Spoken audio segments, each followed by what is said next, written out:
This hotel is not only considered the most haunted place in Minnesota, but to some it's considered the most haunted place in America. Located in Sauk Center, the hotel has been visited by paranormal activity investigators from across the country. Recently, the ghost hunter from the Travel Channel, Ghost Adventures, even investigated the hotel. A brothel that went by the name of the Sauk Center House occupied the current grounds of the Palmer Hotel, but the Sauk Center House burned down in 1900, and the Palmer was built in its place the following year. The Palmer Hotel was established in 1901 and is notorious for its permanent ghost residence. The most reported ghost in the hotel is named Lucy, who resides in room 17. Legend has it that Lucy was an adult worker that frequented the past building of the Sauk Center House. Though Lucy endured a terrible accident of losing her life at the hands of one of her clients. Even though this happened in the building, the Palmer Hotel can't seem to get rid of the spirit of Lucy. The ghost of Lucy is said to dislike men by slamming the room door of male guests. Some reports her slamming the room door so hard it rattles the artwork on the wall and aggressively drops the temperature. During a recent investigation, a Chicago ghost hunting outfit allegedly recorded a temperature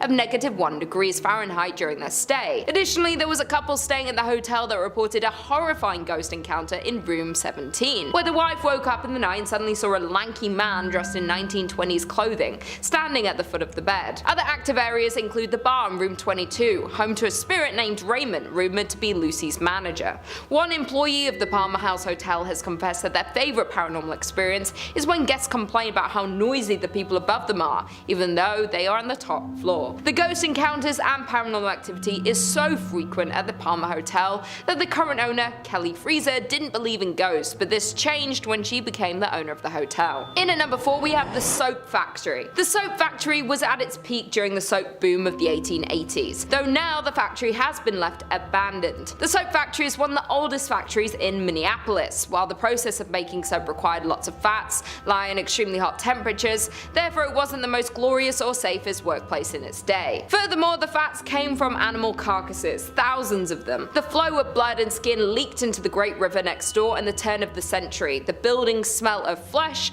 made it a hot spot for stray dogs that the city paid to be rounded up and sent to the end of their life. If that's not creepy enough, there are legends regarding malpractice taking place at the factory, with animal fats from local restaurants taken to be made into soap. And there were also rumors of child labor at the factory, but whatever you choose to believe, there is no denying that the site contains negative energy. Now the basement of the abandoned factory is used for haunted tours. The tour is so scary in fact that guests have to sign a waiver and have to be 18 to go on the tour. In at number 3, we have First Avenue. Located in downtown Minneapolis, the building, which is now home to this nightclub, has a rounded front, is painted black, and has white stars on its sidewalls with the names of many of the musical talents who have done shows in one of these 3 event rooms found inside. Before it was famous for being a nightclub, the First Avenue was a Greyhound depot. The First Avenue legend has to do with the building's former self, the great Art Deco Greyhound bus center that opened on 7th Street in 1937. The story goes that a young woman went to the station to meet her boyfriend who was returning home from World War II. When she was informed that he had died in combat, she ran into the restroom and ended her life due to heartbreak. In recent years, multiple First Avenue staffers have reported seeing a ghost in the washroom. The ghost has been reportedly described as a woman always in a green army jacket and sometimes seen dancing at the club along with other ghosts. Legend says that many homeless people died in the bus station as well, and they can be seen dancing with the women. There have been reports of another spirit haunting the nightclub. The staffers nicknamed this spirit Slippy, while this particular ghost is said to make a balloon appear from nowhere which then floats up and down the staircase on its own. Dave Schrader, paranormal investigator, visited First Avenue to assess the paranormal activity in the building multiple times and has concluded that the building is indeed haunted by many spirits, indicating that the record room is the most active area of the site. While DJs that have played at the venue have reported frequently hearing strange noises through their headphones such as growls, voices and screams, other performers report their equipment being pushed off stage with no explanation. In at number 2, we have Schmid Brewery. Schmid Brewery became the largest in Minnesota by 1860, producing 1,200 barrels annually and shipping them as far south as Tennessee. It was restructured as the St. Paul Brewing Company in 1898 before being sold to Jacob Schmidt soon after in 1900. Since its opening in 1884, many ghost hunters have visited the Schmid Brewery to experience some of the many rumored paranormal activities. The brewery has been the site of many constant unexplainable instances, from fires to people losing their lives to terrible accidents. This place has seen a lot of scary sights. While the victims of these events linger around to haunt the grounds of the brewery, even though the building is now used as an artist's loft, that doesn't take away the scary history of the Schmid Brewery. While most of the ghosts that haunt the grounds of the old brewery have to do with ordinary brewery workers dying in terrible accidents, in 1896 2 workers lost their lives in an explosion. Furthermore, in 1902 a worker fell down an unmarked elevator shaft. Additionally, in 1904 Matthew Kohler, a worker whose job was to light gas lamps in the brewery, lost his life from inhaling flames. Schmid Brewery has been a St. Paul haunt since 1855 for more than a couple of reasons, when owner Jacob Schmid took down the original North Star Brewery sign, replacing it with his namesake, Jacob Schmid Brewing Company. The entire brewery burned down a year later in 1900. Plenty of other bad luck would also follow on the grounds of the brewery, suspected due to the tragic death of many workers of the brewery. And finally, in at number 1 we have Four Pals Restaurant. Known as the most haunted restaurant in Minnesota, the Four Pal has a tragic story. Located in St. Paul, Four Pals was a high-end restaurant located in Irvine Park, and the restaurant is a beautiful Victorian mansion. Sadly though, the restaurant is now permanently closed. The dark stories about Four Pals Restaurant hint that the historic mansion is seriously haunted. As the story goes, back in the late 1800s, Joseph Four Pal had an affair with the mansion's maid, Molly. It was not long before his wife discovered this relationship and love for Mary. Therefore, the wife became extremely jealous of the servant and assigned Molly to do chores that would keep her away from the bedrooms and away from Joseph. Molly became pregnant and Joseph ended the affair, but Molly was so distraught about the whole situation that she ended her life. According to reports, she ended her life in the attic. Joseph was upset when he heard the news about Molly that he figured he could not stay in the house where his beloved died. One day he went out for a walk and ended his life as well. Since then, restaurant guests and employees have reported creepy sightings of a woman dressed in 1800s attire, lights turning off and on by themselves, and strange noises coming from the attic. In one case, the disturbances were so chaotic that led to an investigation by the St. Paul police, whose canine dog refused to enter the attic. It is said that Joseph and Molly both haunt Four Pals, but many guests have said Molly is more active spirit. People say they have seen the two walking around the dining area, but Molly bangs on walls and smashes glasses. Some people say they can smell her lavender perfume. That being said, Mr. Four Pal is also sometimes seen, and his ghost has been reported wearing a dark waistcoat, silk vest, pinstripe trousers, and a derby hat. He can be seen going to the basement, at which time the lights flicker and shuffling noises are heard. He roams the house and has been caught on film many times. The former staff of the restaurant have also reported on many occasions when they would go floor by floor turning off lights as they close down for the night. Then when the staff members get in their cars to leave, they'll notice the top floor light is on. Nevertheless, if the restaurant is haunted, the story of Mr. Four Pal and Molly is one of the most devastating to date. Number 5 on this list is the Carolina Inn. This inn has actually been voted one of the most haunted in America by a few different lists. The University of North Carolina says the Carolina Inn was built in 1924 and quickly became a popular hotel for visitors and graduates of the university. In 1948, the Carolina Inn's most long-lasting guests checked in and apparently never left. Dr. William Jacox was a fun-loving man with a witty sense of humor, had recently retired from practicing medicine, and decided to make the Carolina Inn his final home. He lived in room 252 for 17 years before his death in 1965. As shared by the Carolina Inn, guests that have stayed in Jacox's old room report being inexplicably locked out of the suite. One time, the lock was so stubborn that a workman had to use a ladder to break into the room. Visitors have also noticed strange occurrences such as messy bath mats and previously closed curtains being pulled wide open. Some have encountered the smell of freshly cut flowers despite none being in the room, and felt their bodies become strangely cold for no apparent reason. This is only part of the stuff that goes down at this room as well, guys. Some people have reported seeing a poorly dressed man approach them looking for an unlocked door, and then if they show it to him, he runs away screaming. It's thought that this is the ghost of Dr. William Jacox. I don't know why unlocked doors scare this dude so much, but anyone who's gonna spend 17 years in this hotel is probably a bit of a weird dude. Unless you want to deal with a crazy old doctor ghost messing with you all vacation, I'd stay at a different inn. Number 4 on this list is the new Hanover County Library. I don't know why, guys, but something about haunted libraries is just so intriguing to me. Like, it just seems so mystical and mysterious, I guess. This haunted library is located right in Wilmington. There is a woman that haunts this place who's believed to be a patron. Apparently, she used to donate quite generously to this library, and in death doesn't want to leave it behind. She isn't the only ghost that walks the halls here and haunts the books. There's a male poltergeist who makes his presence quite known as well. He apparently died in a duel that happened here many years ago before this land was turned into a library. Nowadays, these two ghosts make it very hard to do any serious learning or studying considering they haunt the place so much. The woman isn't too bad, she just shows up and looks super creepy, but from my reading, she only actually punishes those who cause harm to the library or make fun of it. Those who come here to learn and to read, she leaves them be for the most part. The man, however, is certainly quite the pest. He often messes with those that come here and makes it very difficult for people to accomplish anything. I love libraries, I think that we should all go to them more often, but maybe just not this one specifically. Number 3 on this list is Fort Fisher. Fort Fisher was a critical fort during the American Civil War.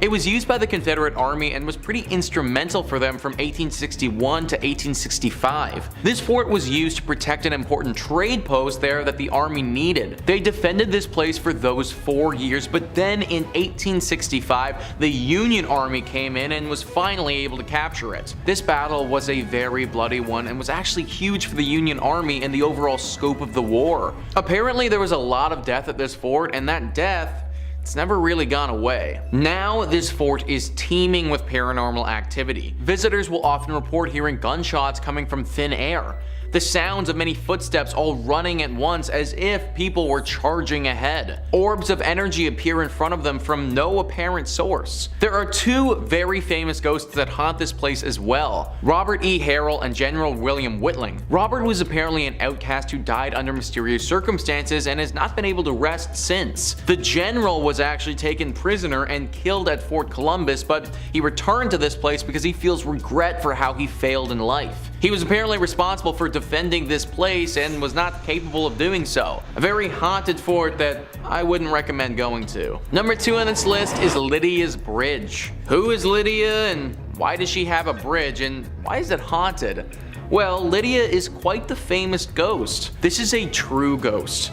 Like when you think of a ghost and a ghost story, this meets all the criteria for a good one. Spectrum Local News says people traveling between Jamestown and Greensboro on US Highway 70A said they've encountered the ghost of Lydia, a hitchhiker. If she's picked up, she gets into the car and vanishes before she reaches the requested destination. Various versions of the Lydia legend have been passed along over the years, and there are apparently 11 different versions of the story that are set in North Carolina. It's common for folks to go ghost hunting for Lydia near the bridge. In the book Looking for Lydia, historians Michael Reniger and Amy Greer cite the 1923 death of Annie C. Johnson as the real-life Lydia who died after a car flipped in 1920. That is a story with some history, man. Literally since the 1920s this has been going on, and there are 11 different versions of the story. A story like this isn't just made up. It's not just something that one person posted on Creepypasta that became a thing. No, this has been part of the identity of North Carolina for a century. Countless people have picked up this woman and then had her disappear right before their very eyes. Car accidents have happened for people driving this woman and then getting so shocked that they spin off the road when she disappears. Lydia, or Annie, is a real ghost who stalks drivers along this road and especially this bridge. Although she isn't inherently evil in nature, as I said before, accidents have happened when people realize they were just driving a ghost around. I have no idea where Lydia is trying to get to, but trust me, you probably don't want to be the person to take her there. And finally, number 1 on this list is the Devil's Tramping Grounds. This is in reference to a very strange patch of soil in North Carolina. For decades, this circle of dirt has allowed nothing to grow on it at all, whilst the area surrounding it is home to luscious wildlife. The Sun Journal says regional legend maintains that Satan frequents the area on his nightly walks, pacing the circle as he contemplates his nefarious deeds. Normal vegetation surrounds the circle, but only a wiry grass grows inside it, and no plant life of any kind can be found on the path itself. Visitors have also claimed to see red glowing eyes in the circle. Now, there could be any number of reasons for why nothing is growing on this patch of dirt. Simply because an area of land cannot grow wildlife doesn't automatically mean the devil himself has anything to do with it. But throw in the fact that there are 2 red glowing eyes there, plus a few other creepy occurrences, and we might just have something demonic afoot. Locals have reported putting objects in the center of the circle, then coming back a little while later and having those same items moved outside the circle, as if someone or something did this deliberately. The thinking is that this circle is a place used by the devil to dance or to perform rituals that we don't understand. Having things inside his circle of death doesn't make for a great dancing spot or sacrificial zone, so those things need to get moved. That's why we see the red eyes in the night and there's an overwhelming sensation of dread in the area. It's the devil doing his devilish things. A daring reporter actually decided to test this theory one evening and slept in the exact spot in a tent. He said that the entire evening he heard the distinct sounds of dancing footprints outside his tent, but couldn't spot anything when he looked out. My dude literally could have been like 1 foot away from the actual devil. No idea how he managed to make it through the entire night, but honestly, solid respect. Either way, this guy's story is an exception, not the norm. I'd avoid this place at all costs, cause if you don't, the devil might actually make you pay for it. Number 5 on this list is Villa Paula. This haunted place is located in Miami and has quite the interesting guest in the backyard. Thrillist says, this stately white mansion was originally constructed as the Cuban consulate in the mid-1920s, home to Consul Domingo Millard and his wife, Paula. The Cuban-born Paula was known to spend her days playing piano and drinking Cuban coffee until she died from complications from a leg amputation in 1932. Legend has it that Domingo interred his late wife in a sarcophagus laid in the backyard. The sarcophagus is still there now, covered by ficus tree roots and nearly impossible to reach. Whether or not it actually contains her mortal remains is debatable at best, but reports of her ghost persist. It's said her ghost is in different rooms there, says History Miami's Dr. Paul George. People who've lived at Villa Paula since have had existential kinds of experiences. Among them, phantom coffee smells and piano playing, a one-legged woman roaming about as well. So there is a literal sarcophagus just chilling in this person's backyard. Can you imagine having that just show up on the house listing? I'd be like, no, we are not okay with that. I'm kind of surprised that no one has gone to go deal with the sarcophagus before. I mean, you can't just leave this thing down there like that and expect the ghost to just go away. I would imagine that Paula's spirit is probably tied to the sarcophagus and in turn it's tied to the area. Granted, I do kind of understand why no one wants to dig it up. Think about all the crazy stuff that's happened with the pyramids. You dig up this sarcophagus and you might end up being cursed for life, which is obviously something that nobody wants. But now we're left in this awkward place where we can't get rid of the ghost, but at the same time can't live here either. That's why I'm recommending to all of you watching, just avoid Villa Paula altogether. Number 4 on this list is the Blue Anchor Pub. So this is an interesting one because this pub didn't actually start in Florida. Thrillist says this pub was built in 1840s London during Jack the Ripper times, so it should be no surprise that it's haunted. The story goes that the bar was raised in London, but its wooden interiors were sent to New York City and then onto this sleepy Florida town in 1996. Little did anyone know that the pub's original elements came with the ghost of Bertha Starkley,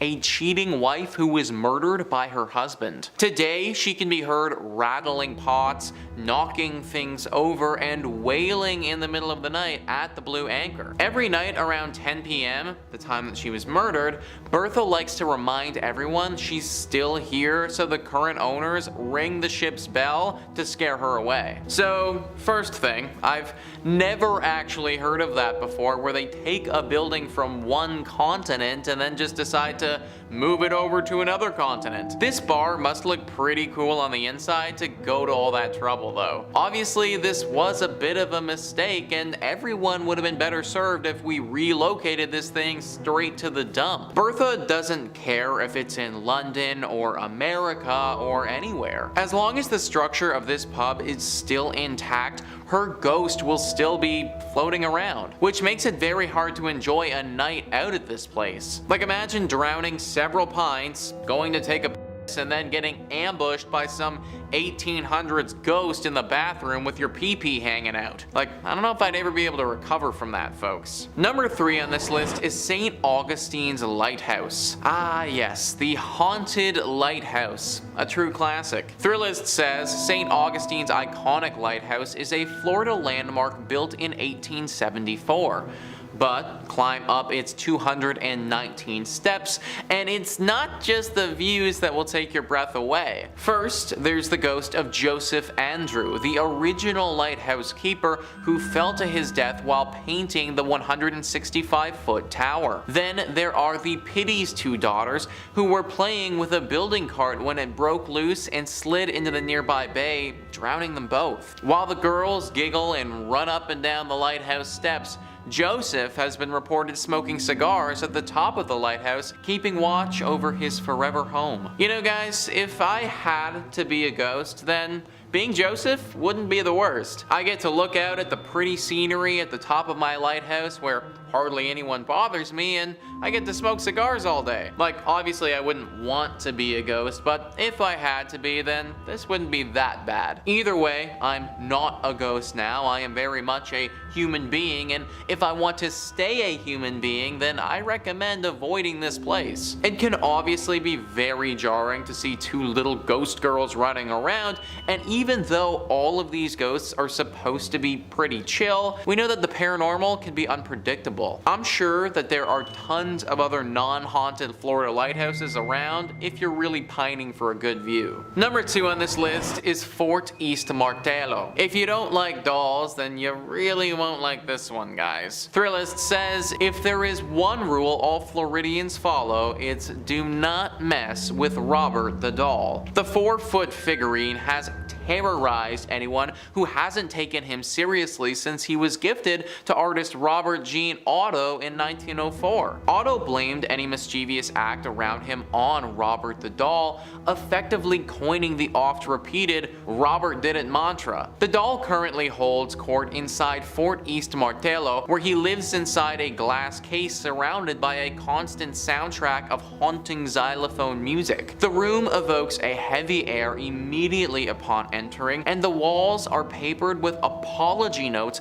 from cocky tourists who've dared cross the world's most haunted plaything. Even the Prince of Darkness himself, Ozzy Osbourne, felt Robert's wrath when he suffered a series of health mishaps shortly after dissing the doll on his reality show. I don't like dolls, folks, especially the haunted variety, so this entry obviously had to make the list. Clearly it curses you after you see it because people literally have to come back here and ask for its forgiveness. I don't know if the notes work or not, but I guess that's all you can do when you're dealing with a haunted doll. Hopefully this doll can just chill out and stop haunting people, but in the meantime, I just flat out avoid going to this place in Florida altogether. And number 1 on this list is Casa Monica Resort and Spa. It really sucks that this place is so haunted because it's truly beautiful. Thrillist says St. Augustine's fanciest hotel is also its most haunted. In fact, this 5-star Mediterranean revival haunt is a hotbed of spectral activity. Children are heard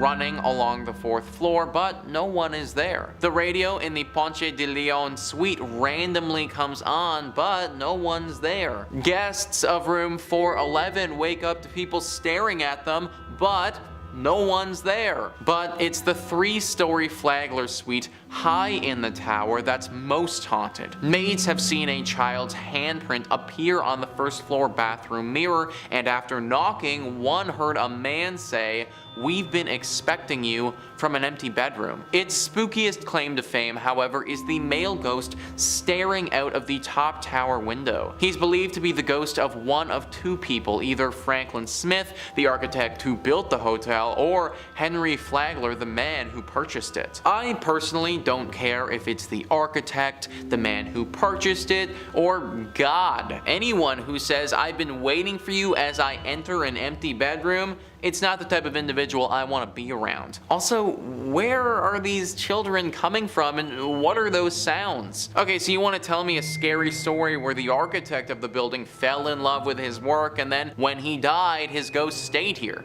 Alright, fine, I can buy that, I can believe that, but like, what are the children doing here? What do they have to do with this place and the architect? Maybe this is just one of those spots where it doesn't matter what happened here, it doesn't matter what will happen here in the future, it's just always destined to be haunted. Number 5 on this list is the Sheldonbach Hotel.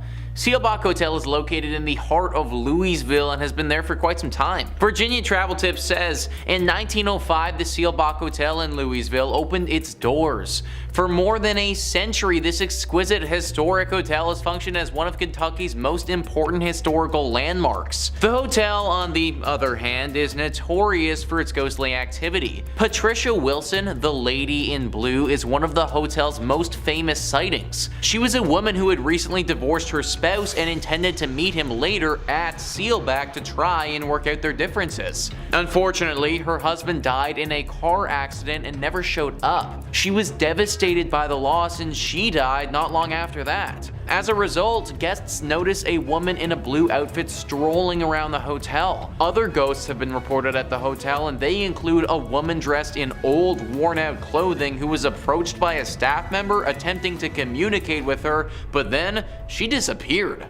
Most of the encounters with this woman have been tame, but there have been some that have gotten quite aggressive. Some teenagers were apparently making fun of her or doing something that they shouldn't have been doing, and she responded by literally clawing and scratching at one of them, leaving horrible marks behind. The victim also said that it felt as if she crawled into his brain and told him horrible secrets about himself that he'll never be able to forget. A hotel like this is supposed to be nice and relaxing, but based on what I've read, I don't know if that's going to be the experience you get at Sheldonbach. Number 4 on this list is the Talbot Tavern. Really too bad that this place is haunted because it would have been a pretty nice spot to get a brew if it wasn't. Virginia Travel Tips says, built in 1778, the Talbot Tavern is located in Bardstown, Kentucky. Currently, the Haunted Kentucky Tavern serves as both a restaurant and a 5-room B&B, and it's known for being haunted. A former accountant recalls coming across a man in a long coat strolling across the top floor.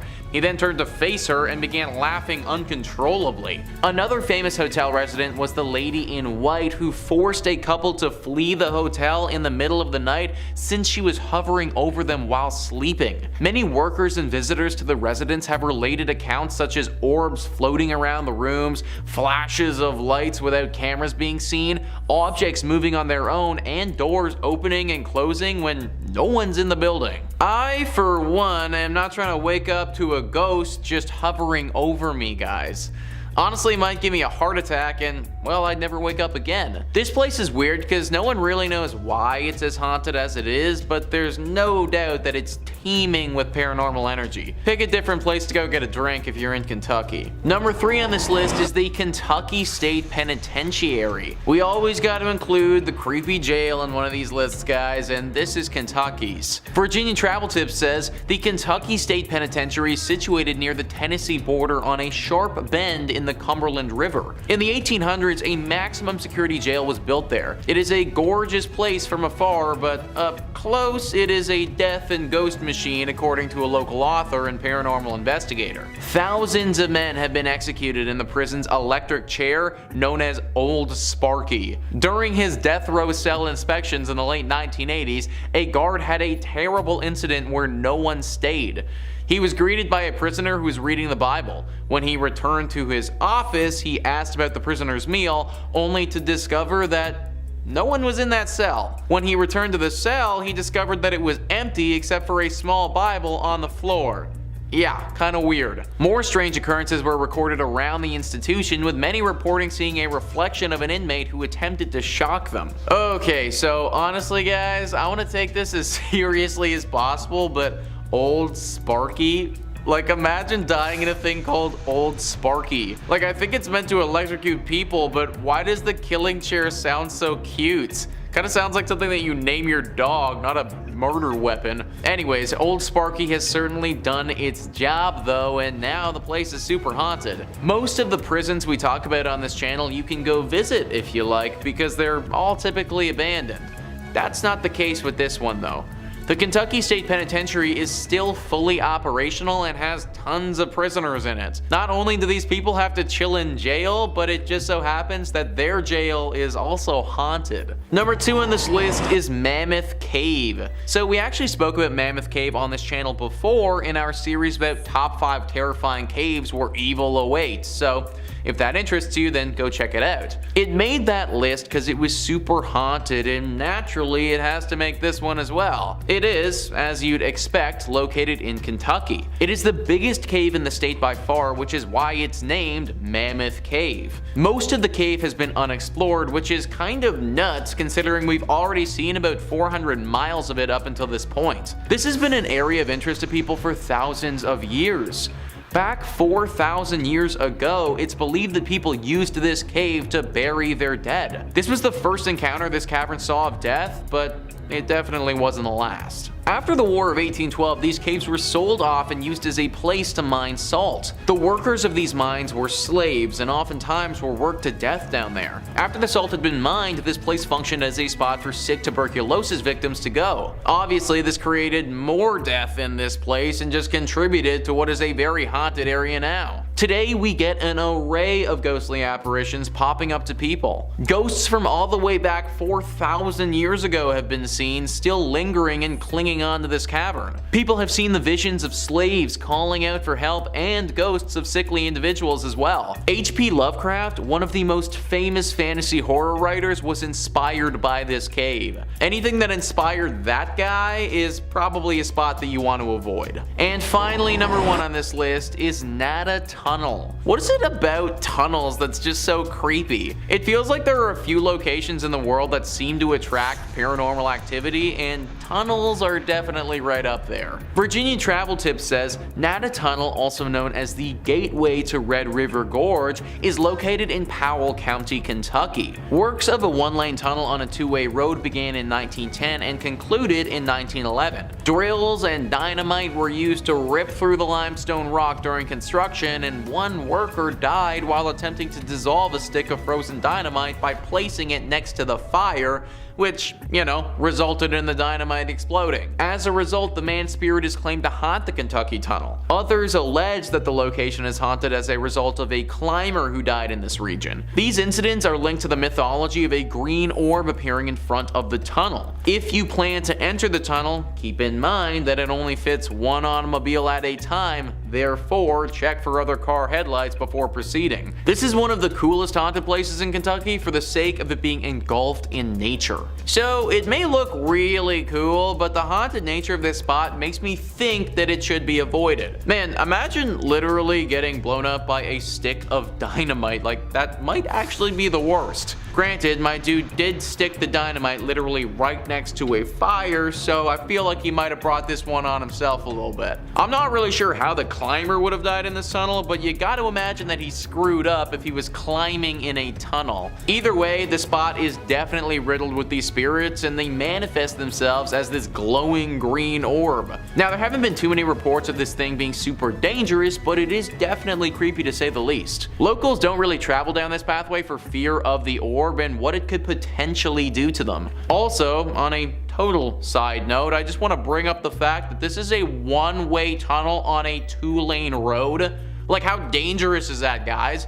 What if it's foggy or something and I can't see all the way down the tunnel to the other car? That is literally the dumbest road design I have ever heard of. Maybe the legend was just created by the locals because they know how dangerous this freaking tunnel is. Regardless of what it is, I recommend staying away. Number 5 on this list is the Hay Adams Hotel. This hotel is located in Washington, D.C. and has quite the history to it. USA Today writes, quite possibly the most famous hotel in the capital, the Hay Adams has hosted many a politician, including the Obamas, before inauguration. In 1884, best friends John Hay, Abraham Lincoln Lincoln's private secretary and later a Secretary of State, and Henry Adams, the author and descendant of John Quincy, built their homes on the plot of land where the hotel now sits. In 1927, 9 years after Adams' death, the houses were razed and replaced by the hotel that stands today. Adams' wife, Marion Hooper Adams, killed herself on the site in 1885, and her spirit reportedly haunts the hotel. Guests and staff say they can hear a woman crying softly, disembodied voices, and doors opening and closing on their own. What is it about hotels and people taking their own lives?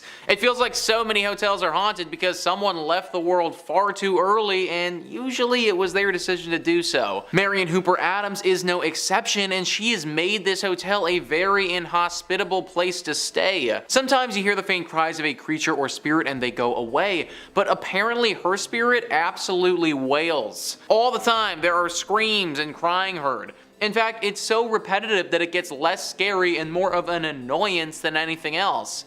People literally just can't sleep at night because they're constantly listening to her crying over how her life ended. It's also a nuisance when they find things missing all the time.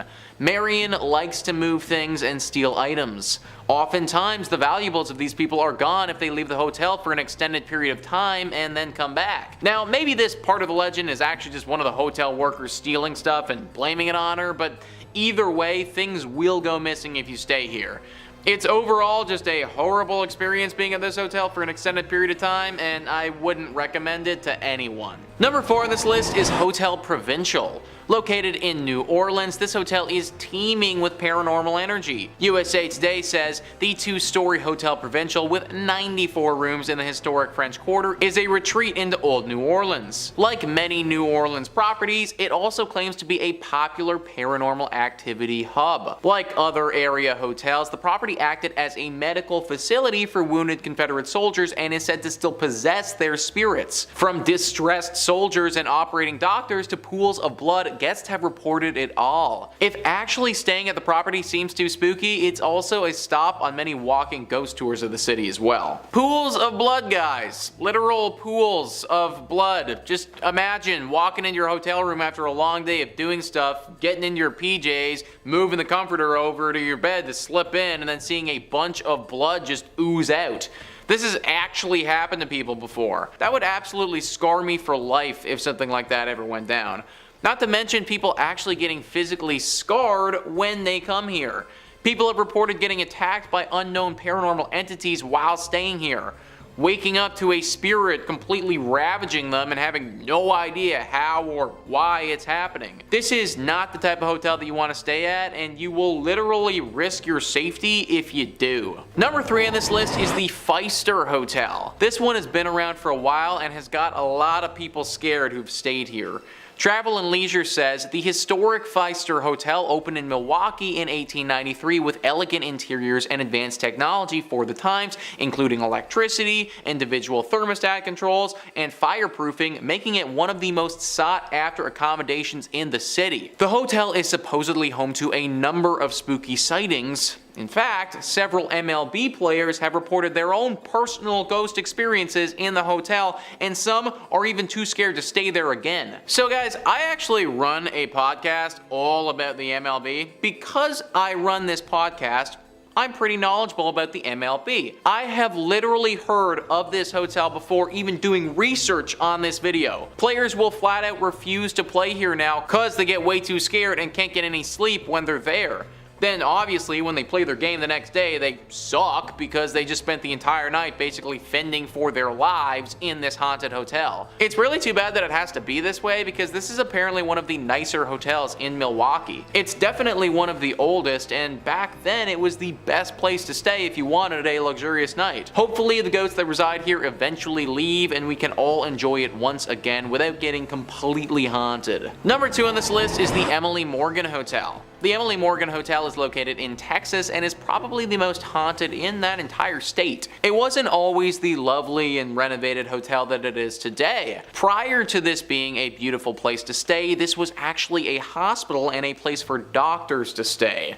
Obviously, during that period, it saw a lot of illness and death, and that has tainted the space. But believe it or not though, this isn't the only set of tragedies that this location has seen. Before it was a hospital, before it was anything at all, on this very site where the hotel currently sits was the Battle of the Alamo. The Battle of the Alamo was one of the most critical battles in the Texas Revolution. The battle lasted for 13 brutal days in 1836. It was between the Mexican soldiers and the Texan soldiers. The Mexican soldiers won out and killed every single one of the Texan soldiers who were there defending their fort. This battle is one of the most famous in American history for how horrible and brutal it was.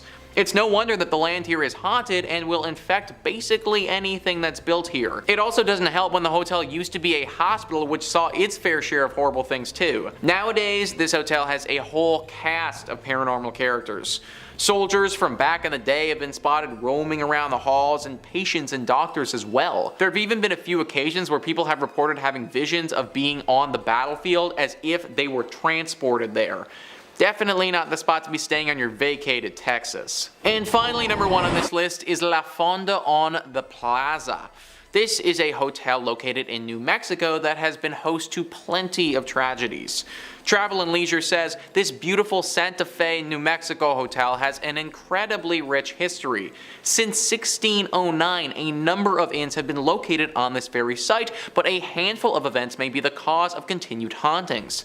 According to the National Trust for Historic Preservation, the ghosts of a judge shot in the lobby, a businessman who gambled everything away at the hotel before jumping down a well, and a bride killed on her wedding night are just a few of the spirits that you may come across during your stay here. That's 3 spirits too many for me, guys. Whenever situations like this arise, I start to question things.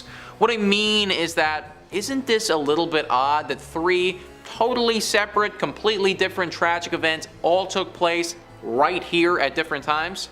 Sure, it could be a coincidence, but it seems like a rather sad one if you ask me. Maybe there was always something about this space that was just a little off. Maybe people who come here just get hit with horrible luck. Maybe this hotel was built on some sort of ancient ground that it shouldn't have been built on, and this is the horrible reaction. I obviously can't say for sure, but something's fishy about this hotel, and I wouldn't recommend checking it out if I was you. Number 5 on this list is the Molly Brown House. If you live in Denver, then there is no way that you aren't familiar with this haunted place. Thrillist says you've no doubt heard of the Molly Brown House and likely passed it on the street once or twice too. Molly Brown was a notable member of Denver's elite and perhaps known best for being a Titanic survivor, and despite allegedly living a relatively happy life, visitors to the museum and staff have reported quite a bit of strange happenings. Some have smelled what's believed to be husband J.J. Brown's pipe, or have witnessed lights off and on the fritz, and staff have reported furniture being seemingly rearranged. Sometimes figures can even be seen roaming the house. A visit is worth it alone for the history, but the potential for getting a bit spooked or walking into a cold spot is definitely an added bonus. We once again have one of those locations where no one has any idea why it's haunted. It just is. Maybe it's the connection to the Titanic that has got this place acting funky. Obviously, that was a very unnatural occurrence and took the lives of tons of people in a very sad way. So I could believe that the Titanic and the survivor of the Titanic plays some role into why this place is haunted the way that it is. Good news is that this isn't the worst haunting that you can run into. Like, yes, you will get a little scared for sure. You might smell something funny, or have a ghost pull something on you, or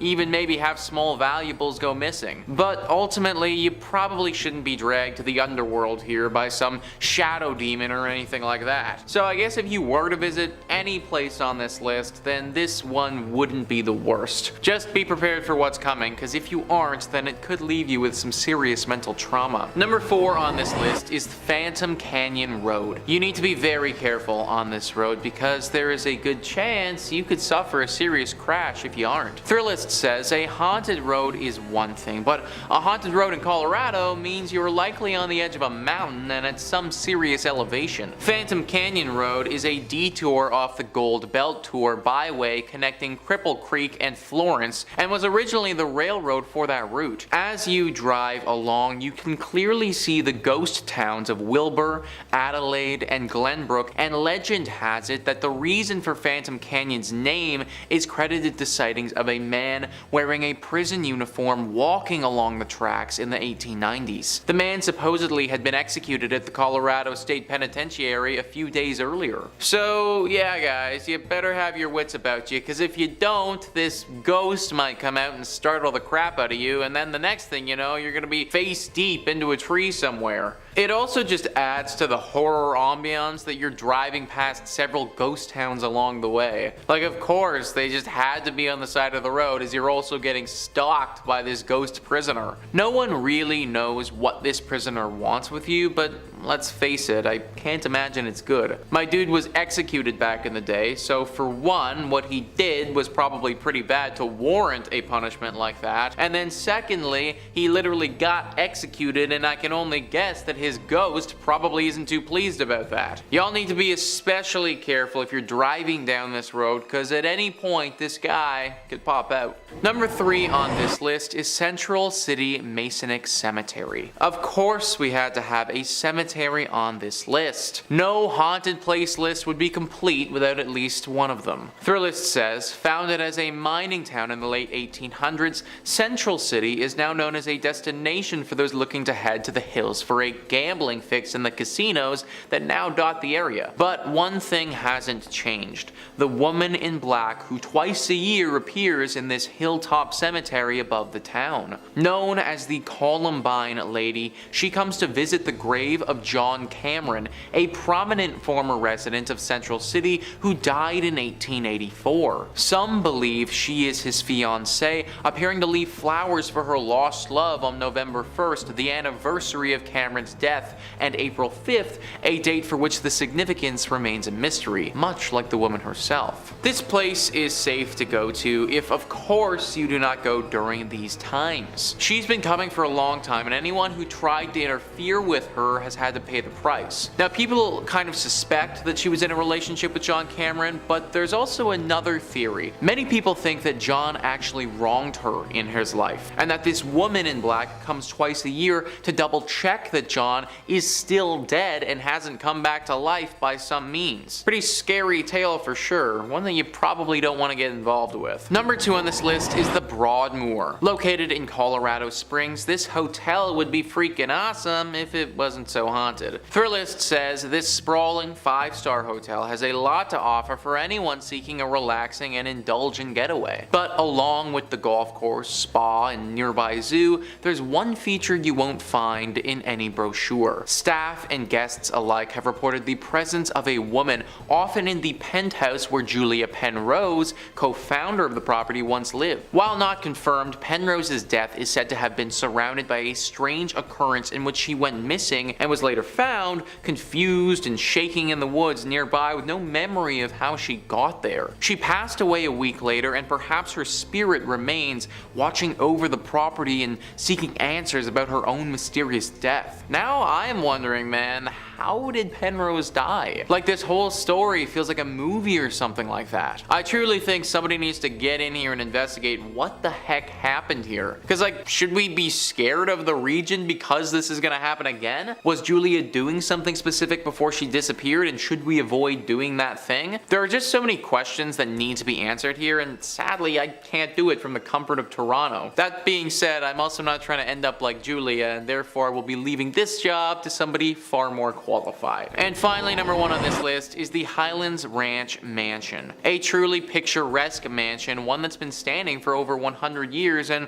one that's home to a ghostly spirit. Thrillist says this sprawling stone mansion, built in 1891, is often rented for weddings and events due to its impressive structural beauty and picturesque prairie views. But it's also a historic property and somewhat of a museum of the times, with a bit of paranormal activity sprinkled called in. The ghost of Julia Kistler, daughter of F. Kistler, who bought the property in 1926, is said to haunt the home, with visitors and staff alike reporting hearing a woman's sobs, seeing a silhouette figure moving about when the mansion was otherwise vacant, and lights sporadically turning on and off. I don't know about you guys, but during my wedding ceremony, I want to hear beautiful sounding music, not the sobs of some ghost woman thing. Apparently she's crying all the time, and this woman's emotions are not something to play with. There's a story where once several children were playing around here. There was a wedding ceremony scheduled here for later that day, and the children were off doing what kids do before the proceedings got underway. They ran into this ghost crying, and then they started to make fun of her. They were rude and definitely unkind, but they also didn't deserve what she did next. It's said that in a fit of rage, she flew inside their bodies and possessed each and every one of them for a short time, showing them things that were truly terrifying. Things that have ultimately changed those boys' lives and altered their mentality forever. Any ghost that's capable of doing something like that, that's one that I don't want to be around. Number 5 on this list is the Zach Bagans Haunted Museum. Most haunted museums, or anything like that, are all kind of phony and corny. This one though, this isn't for the faint of heart. Thrillist says when Zach Bagans opened the Haunted Museum in Las Vegas, he did his homework and picked the creepiest place possible. The attraction is inside an old Victorian home that dates back to 1938. It was owned by a family haunted by a child who died due to surgical complications. Later, when the home was vacant, intruders broke in and held satanic rituals in the basement. Adult actress Jenna Jameson actually grew up in the house and swears the stories are true, but doesn't like to talk about it too much. Today, you can take a guided tour of the Haunted Museum, frequently used as a filming location for Bagans' ghost adventures on the Travel Channel and Discovery Plus. The museum packs a lot into one visit with more than 30 rooms. Things start off relatively tame with a look at spooky artifacts and a gambling parlor and a closet full of creepy dolls. But the pace picks up with exhibits dedicated to notorious serial killers, an up-close look at a Volkswagen van used as a death machine by Jack Kevorkian, and a haunted hallway of killer clowns. It's best not to give away too many spoilers, but at one point you'll face an item described as the most haunted object in the whole world. You will even get to explore the basement at some point, which many people believe to still be extremely haunted. You gotta wonder why the heck so many horrible things happened here. Haunted child, satanic rituals, other questionable things that have probably not been leaked to the public. I guess it makes sense to have a haunted museum here, but obviously bringing in all of these other haunted items has just further promoted paranormal energy, and now this is clearly a hotspot for spirits and ghosts alike. Only go to this museum if you can handle a good scare. Number 4 on this list is RIight Ghost Town. This abandoned town is full of scary spirits, ghouls, and maybe a lot more. Thrillist says, take a short road trip out of Las Vegas and spend the afternoon exploring the ruins of RIight, one of the most compelling ghost towns in the country. A hub of mining activity during the gold rush, the town was quickly abandoned when the boom went bust following the panic of 1907. Wander around and you'll see the scattered remains of a bank, jail, and train depot. The landscape looks more like a nuclear war zone than a ghost town, but just as sinister and perhaps still home to the spirits who once lived there many years ago. We have talked a ton about ghost towns on this channel before. Something about ghost towns seems to attract spirits. Maybe like the sudden absence of people leaves a void that these spirits seem to want to fill. It also doesn't help the situation when you have people doing some very questionable things at these ghost towns. Considering they are totally abandoned and out of the way, ghost towns make for some pretty good places to have some covert meetings and deals go down. This one in Las Vegas, it's no different.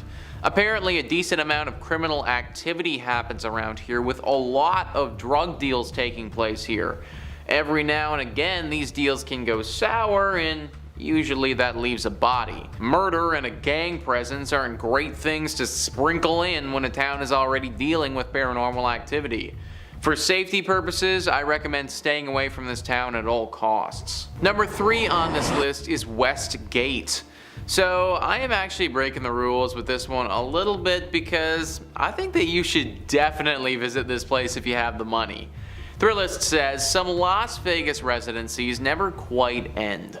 Elvis Presley redefined what it meant to be a superstar entertainer in this town with more than 600 shows over 7 years at the International Hotel, which became the Las Vegas Hilton and is now the Westgate. The property continues to honor the king with a statue in the hotel lobby.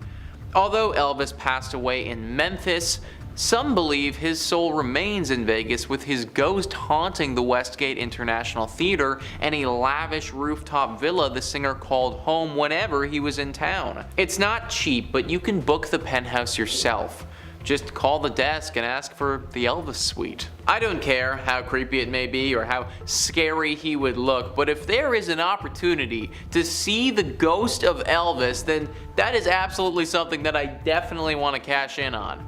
Imagine you pull up to your hotel room after a night of drinking and then you get to have a late night conversation with one of the greatest rock stars of all time ever. I don't think that Elvis would be the type of dude to hurt you or anything like that, even in ghost form. So as long as it's safe to do so, count me the heck in, dude.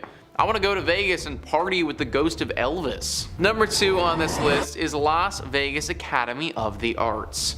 As somebody who graduated university for acting, and art school being haunted is just a tad bit triggering. Thrillist says the Las Vegas Academy of the Arts is a magnet school that specializes in music, theater, and other fine arts. Yet its legacy dates back to 1931 when it was known simply as Las Vegas High School, the first official high school in Las Vegas.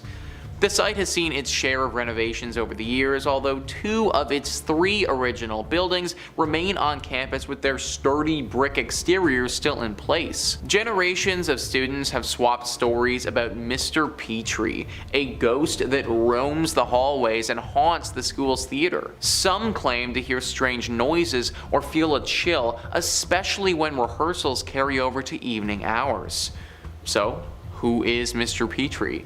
Some believe he was a former teacher. Others claim he owned a home that previously stood on the site of the school and burned down in a mysterious fire. Nobody knows for sure. All everyone does know is that Mr. Petrie is a menace. Let me tell you folks, acting is hard enough as it is without some creepy ghost causing problems for you mid-monologue. And apparently he likes to do that all the time. Many shows and performances have been ruined by Mr. Petrie, and the worst part about it is that he will only show himself to one person at a time sometimes.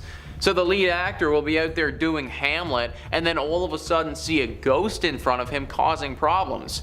The actor will naturally freak out and lose their mind, but no one else will see the ghost, they'll just see the actor on stage losing it. Which kinda makes the actor look like a bumbling idiot, but really they're getting attacked by some ghost. Try a different art school if you're looking for an artistic education. Number 1 on this list is Bally's. If Trivago or any other site like that tries to recommend you stay at Bally's, don't fall for it, guys. Thrillist says the worst fire in Nevada history tore through the old MGM Grand Hotel on November 21st, 1980. The blaze killed 87 people, mostly due to smoke inhalation, while helicopters rescued survivors from the roof. The property was eventually sold and renamed Bally's, while a new version of the MGM Grand reopened a few blocks south on the Strip. The tower engulfed in the fire is still part of the hotel, and guests sometimes claim to see unusual shadows in hallways, hear strange noises, and notice furniture that mysteriously moves in the rooms, especially on higher floors that saw the worst of the flames. Many believe the strange activity is caused by the spirits of those who didn't survive the tragedy. 87 people dying in a tragedy like that is always going to leave something terrible behind, and that's what we have here. 87 spirits are now restlessly floating around in purgatory at this place. They tried to remodel and change the name and forget everything that happened, but an incident like that cannot be forgotten. The people who died and their spirits, they can't be forgotten. They're still there to this day, haunting the place and trying to seek help. Many of the reports haven't talked about these ghosts being evil, but just being misunderstood and trying to get out of this place. They didn't ask to die in a fire, and they also didn't ask to be left in this purgatory place forever. I would imagine that they want to move on, they just don't know how to get free of this. Hopefully someone can figure out a way to save these souls and let them pass on for good. And coming in at number 5, we have the Hotton Mansion. Built in the 1890s in North Adams, Massachusetts, for the mayor himself, Albert Charles Hotton. This neoclassical revival-style mansion sits on 172 Church Street. A family man, Albert was the president of Arnold Print Works, a prominent textile factory in North Adams. His wife, Cordelia, daughter Mary, and himself had owned and lived on the property right up until the fatal car accident which took the lives of the family in 1914. On an early summer morning, Albert and his family, accompanied by another family, Dr. and Mrs. Dutton and their daughter, and of course the family chauffeur himself, Mr. Witters, had decided to head out into the countryside for a leisurely drive, a drive that ultimately took their lives. Unfortunately for everyone on that August 1st morning, after a steep turn, the car lost control and proceeded to screech off the road, resulting in a rolling fatal wreck. All the women in this tragedy losing their lives, with the men barely surviving from the multitude of injuries. On August 11th, just 10 days after the accident, without his wife and daughter, Albert mysteriously died in the home from what doctors think was a broken heart. It is said that 3 ghosts haunt the Hotton Mansion, including Albert himself, Albert's daughter Mary, and the driver, Mr. Witters. The mansion remained with the Hotton family until 1926, when Albert's daughter Florence and her husband sold the building to the Freemasons. This is when the spookiness really started happening. Through its multitude of use throughout the years, additions to this historic site were added on by the Masons, using it for ritual and spiritual purposes, making this story even weirder. Over the years, there have been countless paranormal witnesses claiming that the ghosts roaming the halls of the basement, Mr. Witters himself, guilt-ridden with the responsibility of the crash, and Mr. Witters took his own life shortly after returning home with injuries, and residents that have stayed at the site have claimed that the manly figure aimlessly rummaging through the basement is the driver himself. Among these claims have another spirit lurking in Mary's bedroom. It is said that overnighters have witnessed multiple bright lights and auras flying around the bedroom in the middle of the night. I wouldn't even step foot into this house, let alone set up camp and spend the night.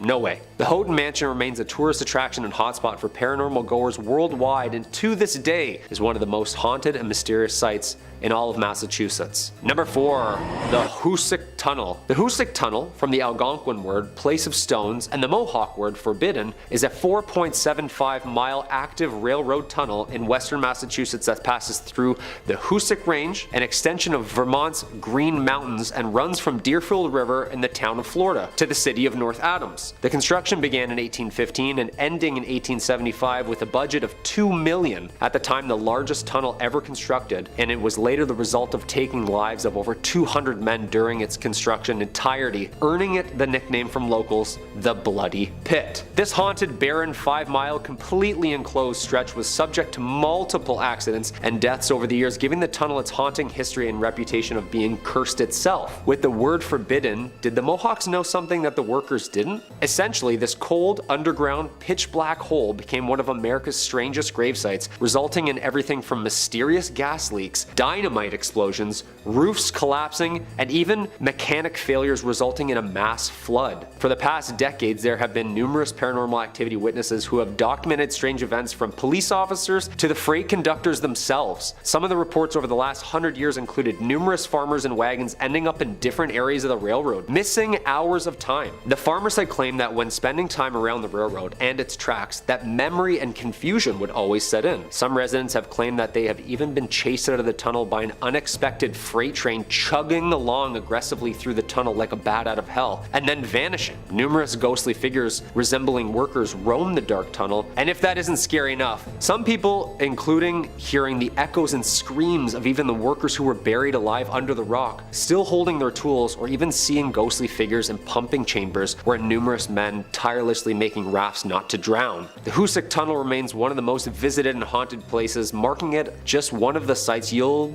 probably never find me at. Just in 2020, the tunnel was yet again subject to a mysterious collapse, resulting in months of repair. Yeah, I say stop fixing it and just let it be. Number 3. The USS Salem. Planes, trains, and automobiles. Well, almost. A big boat. The USS Salem, a heavy cruiser built for World War II in 1945, was originally built for action. Its bold, aggressive architecture was one of the last, as it was more of a bluff to its opponents than actually a hero of war. In May 1949, War Departments handed the Salem's helm to Captain J.C. Daniel himself. The ship was built and updated with what was then the latest military tech and weapons, and it was meant to strike fear in whomever or whatever was in her way. Although the ship wasn't used in any action during World War II, it acted as a flagship, training operation, and main purpose as a threat to the naval enemy. It wasn't until the USS Salem had responded to the 1953 Ionian earthquake, or also known as the Great Kefalonia earthquake, as it hit the southern Ionian islands of Greece on August 12th, devastating the entire area. The USS Salem landed on Greek shores and acted as an improvised hospital and morgue, giving it its famous name,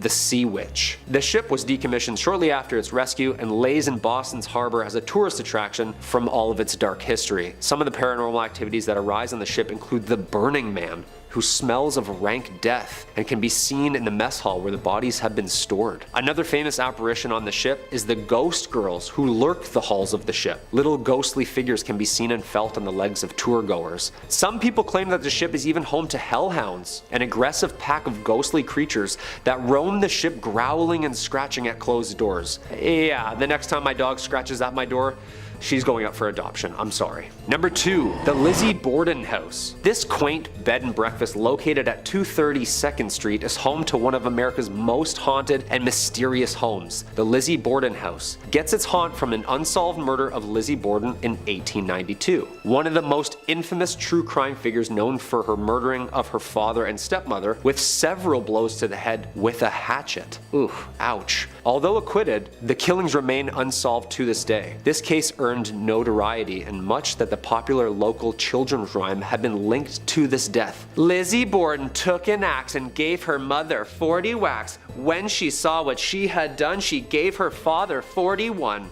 That is horrible. On August 4th, 1892, Lizzie's stepmother of 27 was struck 19 times while her father Andrew was hit 11. Although Lizzie Borden was acquitted and found not guilty, the dark history draws in crowds every night for its nightly tour of the premises. The Lizzie Borden room, the infamous room where all of the murders took place, is the most requested and most popular for paranormal overnighters. And not only can you enjoy a lovely inclusive breakfast to yourself, but the nightly house tour, ghost tour, and ghost hunt attracts fans of horror every night of the year. Yeah, that's terrifying. And there's a jingle to it. I don't like that at all. And coming in at number 1, the Salem Witch Trials. We can't talk about haunted places in Massachusetts if we're not going to bring up the witch trials. And I'm not talking about Sabrina the Teenage Witches, or anything of cute of that nature. These famously documented witch trials need no introduction, and unfortunately lays way to one of the most horrific events based in truth. The site of mass hysteria and hangings of supposed witches took place here and occurred in colonial Massachusetts between 1692 and 1693. More than 200 people were accused of practicing witchcraft, or better known back then as the devil's magic, and 20 were ultimately executed. Eventually, the colony admitted the trials were a mistake and compensated the families of those convicted. Okay, yeah, sorry. I just thought when you sneezed, you didn't say bless you, so I already don't like you, so I figured you were a witch. I'm really sorry. Since then, the story of the trials has become famous in paranoia and injustice, and it continues to baffle researchers to this day. We all know the famous play written by American playwright Arthur Miller in 1953, The Crucible, depicting the mass hysteria and drama during these trials. This was the perfect time if you didn't like someone that a strategic and untimely sinister accusation led to the demise of thy neighbor. I saw Sarah Good with the devil. I saw Goody Osborne with the devil. Who else don't I like? I saw Bridget Bishop with the devil. Abigail. End of Act 1. Since the start of the trials and hysteria in North America, other European countries shortly followed with their own mass witch hunts, resulting in somewhere between 40,000 and 60,000 tried and executed for witchcraft. That's a lot of broomsticks. The Salem witch trials of Salem, Massachusetts is still one of the world's biggest hotspots for mystery and paranormal story. Coming in at number 5 we have South Manitou Island in Leland. South Manitou Island is part of an island chain in Lake Michigan that extends north to the Straits of Mackinac. The only public access is by ferry from Leland, Michigan. The island consists of a ridge of tilted layers of limestone buried under a blanket of glacial debris. 16 miles offshore from the Lilano Peninsula, featuring 300-foot sand dunes, deserted shoreline and empty campground, it's about as terrestrially creepy as you can get in Michigan. In the 1800s, the island became a popular harbor for ships traversing the newly built Erie Canal into the Great Lakes and on to Chicago. One local legend surrounds a ship full of passengers stricken with cholera stopped at South Manitou, where sailors buried their victims in a mass grave, some of them still alive at the time. Soon after this incident, the first appearance of ghosts and hauntings began. The mass grave is believed to be near the old cemetery just north of the Bay campground. This is also near where the old dock used to be located. Additionally, the passage between mainland Michigan and Manitou is one of the deadliest sections of Lake Michigan. This is due to a sudden weather change, creating a navigational hazard, causing over 50 known shipwrecks. Traffic was quite busy here during the late 1800s, and there were frequent accidents where ships would literally run into each other. Off the coast of the island lies the shipwreck of the SS Francisco Morazan, where rumors say a young island boy died after trying to explore on his own. There are also 2 cemeteries on the island and an ancient cedar forest where voices are said to be heard. The haunting of this island is so bad it has driven park rangers to go mad and demand to be taken off the island. One ranger even confessed to hearing voices, footsteps and slamming of doors inside buildings that were otherwise unoccupied. Coming in at number 4 we have Masonic Temple. With over 16 floors and 1,000 rooms, this Gothic temple is one of the most striking buildings in Detroit. Furthermore, this is the largest Masonic temple in the world. According to rumors, there are hidden passageways, rooms and staircases, so be careful as you might get lost quite quickly within the walls of this temple. The most famous urban myth associated with the temple is that of the architect George D. Mason. Legend has it that Mason went bankrupt funding the construction of the temple. He was going through financial difficulties and was very close to foreclosure. Due to this stress, George D. jumped to his death from the roof.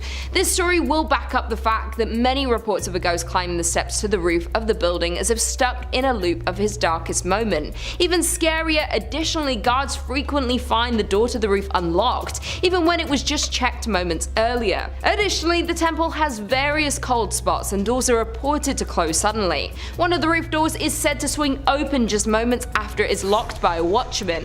Many people report the feeling of being watched while inside of the building. Coming in at number 3 we have Doherty Hotel. The Doherty family has owned and operated the hotel since it opened in the 1920s. The Doherty men were and remain the business managers. However, as the current owner Jim Doherty tells it, it was the Doherty women who were the heart and soul of the business. The hotel has a colourful history. During Prohibition, it was a speakeasy, a place for backroom gambling and adult entertainment. It was also a meeting place for the Mafia and Purple Gang. Here, they worked out their differences. In 1938, the hotel was the site of one of Michigan's most notorious murders. Isaiah Lebo, former Purple Gang attorney turned Purple Gang businessman, was murdered in the bar. He was shot by his cousin and business partner Jack Livingston and sadly passed away. Ever since, there have been numerous hauntings. Some believe it's Lebo who haunts the ground or grandmother Helen Doherty who passed away at the hotel. But there is one thing for sure, and it's the many ghost stories that are now associated with the hotel. Guests, visitors, investigators, employees, and the owners have all had some kind of paranormal experience at the hotel, which includes perfume scent wafting through occasionally, loud knocking, bedroom doors open and close by themselves, and dark apparitions and shadowy figures have been spotted anywhere from the lobby to the top floor.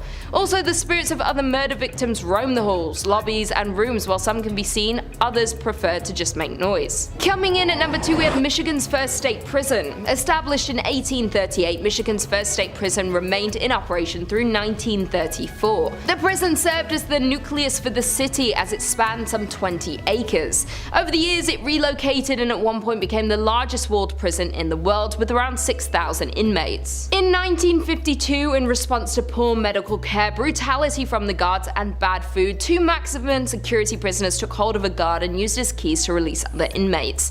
A days-long riot ensued, resulting in 9 guards being held hostage hostage. Additionally, the riot resulted in the deaths of several inmates and guards before it was extinguished by the National Guard. The inmates fought for and won a list of 11 demands for reform. Today, the old prison has become the Armory Arts Village, a residence and studio for local artisans. Apartments are very contemporary and halls are covered with artwork. In spite of its modern renovations and freshly painted walls, though, rumours persist of its haunting.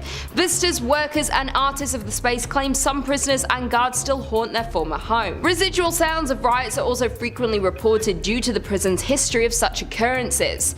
Judy Krasnow, an employee at the renovated Arts Village, hosts daytime historic tours of the prison, so a visitor can see the hauntings for themselves. She is also a resident of the prison and lives on site. She has confessed she believes her apartment, which was once a series of prison cells, has ghosts. Furthermore, Judy is not the only resident who believes that. Even though the upper floors have undergone renovations, the underground section that holds solitary confinement remains structurally intact.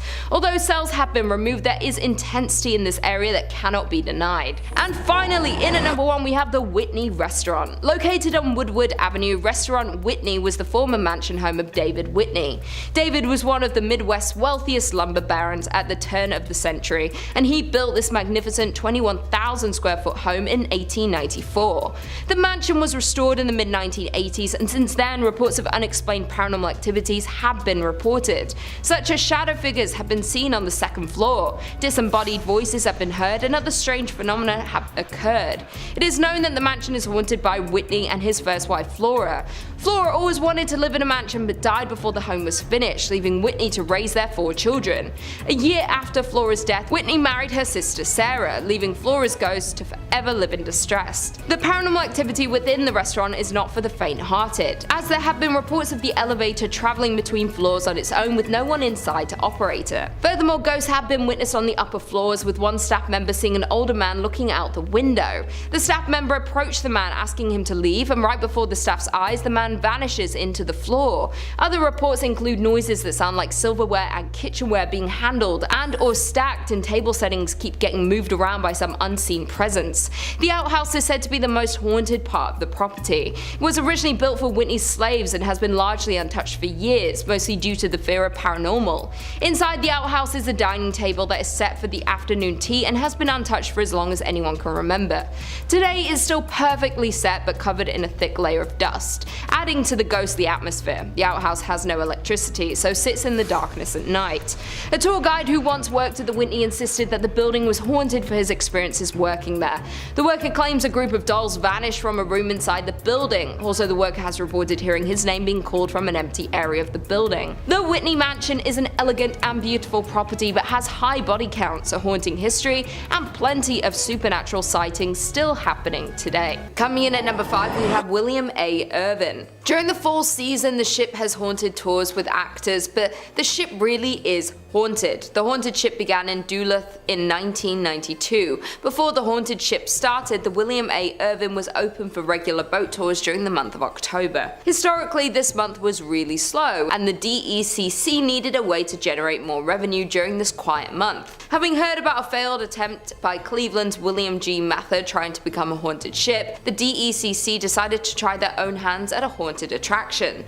The William A. Irvin partnered up with UMD to give the school's drama department some experience on production and acting. Needless to say, their attempt was a huge success. More than 2 decades later, the haunted ship is the peak of the Irvin's yearly business. The most common sighting that employees relate is that a lady in white has been seen walking around the ship, noticeably. She is usually up on deck and is dressed in period clothing. Nobody has ever been able to identify who she is or why she is tied to the vessel. There is also said to be a former captain who is still overseeing his ship. He is most often seen in the captain's chair and is said to be angry that the ship remains in dock and is no longer seaworthy. There are another 2 men haunting the ship. One sticks to the front of the ship and apparently does not understand what has happened to him, while the other sticks to the rear of the ship and has confirmed that he died after falling from a ladder. The family of the second man has come forward and said the story surrounding his death was always suspicious and they were denied a claim to his pension. In at number 4 we have Enga Tower. The 82-year-old watchtower can be found right in the middle of Enga Pa. The tower was built in 1939 and looks over the Duluth Harbor, being known as one of the most well-known haunted places in Minnesota, and for good reason. The tower is 531 feet above Lake Superior and is built of bluestone from local sources. Enger Tower was first dedicated by Crown Prince Olav and Crown Princess Martha of Norway on June 15th. It was built as a tribute to businessman Bert Enger, who passed away in 1931. The dedication was in honor of Bert Enger, a native of Norway who came to this country and became a successful furniture dealer. At the time of his death, Mr. Enger donated 2/3 of his estate to the city of Duluth. This included the land known as Enger Hill, which along with Enger Tower is also the home of Enger Park and Enger Golf Course. The tower can be seen almost anywhere throughout the city and has since been restored. There is a local legend that a man took his own life in 1948 by jumping off the 5th level of Enger Tower. They say his body has been found hours later but was never identified. That being said, there are numerous ghost stories of visitors seeing a man on the 5th floor of the tower before entering, but when they reach the top, he is gone. Coming in at number 3, we have Van Dusen Mansion. In 1892, Grain Baron George Van Dusen built a monumental mansion for his family. With 12,000 square feet, 10 fireplaces, a turret, and a $45,000 price tag, the home was a symbol of turn-of-the-century prosperity. After 2 generations of Van Dusens moved out in 1937, the building had been used to house almost everything except a family since, being used as a school, training medical facility, and even a college throughout the years. It was vacant in the late 1930s, then spent 20 years as the College of Commerce. It was home to Hamline University Law School, then the Horst International Education Center. In the late 1980s, the castle fell on hard times and became little more than a flophouse. By the early 90s, it was headed for the wrecking ball. 2 weeks before it was scheduled to be demolished, it was rescued by Wisconsin entrepreneur Bob Poling, who bought it for $237,000. Now a venue to hold fairy tale-esque weddings, the Van Dusen Mansion has had its fair share of past lives. In at number 2, we have Mounds Theatre. The renovated theatre, an 86-year-old movie house, can be found in Minnesota. The old theatres have been rumoured for the past several years to be a home of community of creepy ghosts. One story goes as the Mounds was built in 1922 and operated as a movie house until 1967, when it closed so abruptly that when volunteers arrived many years later to renovate the place, they found popcorn on the floor. The subject of paranormal TV shows and professional ghost hunting investigations, the theatre is allegedly haunted by a trio of ghosts: a happy little girl who bounces a ball on stage, a cursed old man who lurks in the shadowy corners of the projection booth, and a crestfallen usher who walks up and down the aisles in search of his lost love. The ghosts in the theatres are so active that the owner had a party of 4 Ghostbusters in a projection room sit in one dark and stormy October night. The dim light was extinguished and the room grew chilled. The owner stated that as the 4 sat silently awaiting their fate, shivering in the dark, and all at once there was the sound of a man crying.